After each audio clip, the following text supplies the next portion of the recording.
नवरात्रि के दूसरे दिन माता के दूसरे स्वरूप माँ ब्रह्मचारिणी की पूजा अर्चना की जाती है। ब्रह्म का अर्थ है तपस्या और चारिणी का अर्थ है आचरण करने वाली। इस अनुसार ब्रह्मचारिणी का अर्थ हुआ तप का आचरण करने वाली। माता ब्रह्मचारिणी ने भगवान शंकर को पति के रूप में प्राप्त करने के लिए घोर तपस्या करी थी। इस तपस्या के कारण माता को तपस्चारिणी ब्रह्मचारिणी नामों से जाना गया। इनका स्वरूप अत्यंत तेजमय और भव्य है। श्वेत वस्त्र पहने, दाहिने हाथ में जप की माला लिए और बाएं हाथ में कमंडल धारण करे हुए इनकी पूजा करने से साधक का मन स्वाधिष्ठान चक्र में स्थिर होता है। अपने पिता दक्ष प्रजापति द्वारा किए गए भोलेनाथ के अपमान से क्रोध में आकर योगाग्नि में भस्म होने के बाद माता सती ने पर्वत राज हिमालय के घर पुत्री के रूप में जन्म लिया। यहाँ उनका नाम पार्वती या शैलपुत्री रखा गया।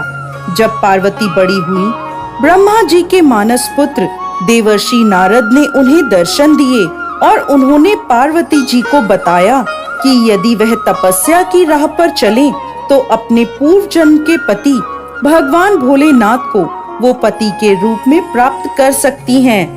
नारद मुनि के उपदेशानुसार भोलेनाथ को पति के रूप में प्राप्त करने के लिए पार्वती जी ने घोर तपस्या करी। उन्होंने 1000 सालों तक केवल फल और फूल खाकर तपस्या करी। फिर 100 सालों तक केवल साग खाया। कठोर तप करते हुए माता ने खुले आकाश के नीचे बारिश, धूप और ठंड के भयानक कष्ट सहे।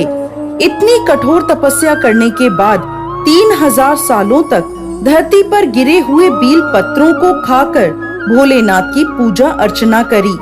फिर कुछ समय बाद उन्होंने वह बील पत्र खाना भी बंद कर दिया। इसके बाद हजारों सालों तक उन्होंने बिना कुछ खाए पिए कठोर तप किया।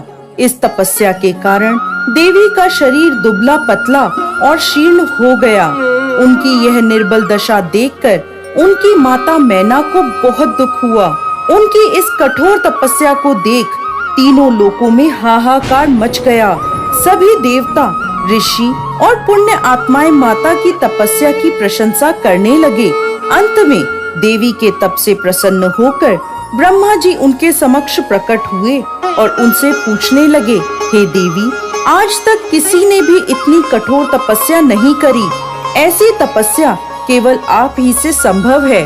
आपकी इस परम पवित्र और अलौकिक तपस्या की चर्चा चारों दिशाओं में हो रही है। आपकी मनोकामना अवश्य पूरी होगी। आपका विवाह भगवान शिव शंकर से ही होगा और वही आपको पति रूप में प्राप्त होंगे। अब आप इस तपस्या को खत्म करें और अपने घर लौट जाएं। आपके पिता आपको लेने आ रहे हैं। इसके बाद माता ने तपस्या खत्म करी और अपने पिता के साथ अपने घर लौट आईं। और कुछ समय बाद भोलेनाथ ने माता पार्वती को अपनी पत्नी के रूप में स्वीकार किया। लंबे समय तक कठोर तप करने के कारण ब्रह्मा जी ने माता पार्वती को नाम दिया ब्रह्मचारिणी। इस दिन विधि विधान से माँ ब्रह्मचारिणी की पूजा अर्चना करने से सभी मनोकामनाएं पूरी होती हैं और विशेष फल की प्राप्ति होती है। इनकी पूजा अर्चना से त्याग, संयम और सदाचार जैसे गुणों की प्राप्ति होती है। माँ ब्रह्मचारिणी की पूजा अर्चना से व्यक्ति को धैर्य प्राप्त होता है और विजय की प्राप्ति होती है।